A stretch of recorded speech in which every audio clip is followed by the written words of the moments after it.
welcome back to Sunny Live Trend. Thank you so much, guys, for tuning in. Well, guys, I'm here to update you of what's going to happen on e.tv Scandal from the 28th of April to the 2nd of May 2025 on Monday.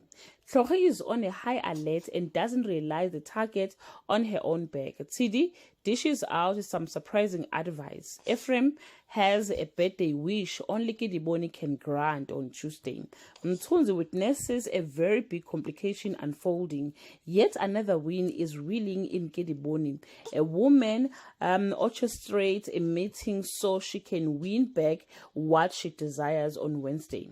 Mthunzi pokes the bear and men turn on each other, gun blazing.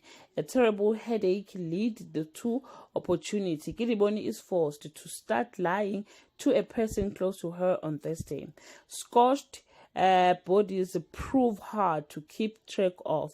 A once dimmed romantic flame is rekindled in secret. Potsotso dangles a carrot that Kediboni can't resist on Friday.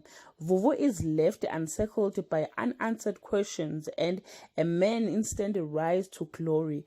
A prophet sees a dark cloud over the Gaza household. Kediboni now start lying to a very worried family. Well, guys, that's all I have for today. You can leave your comment below and share your opinion. Bye. Welcome back to Sunny Live Trend. Thank you so much, guys, for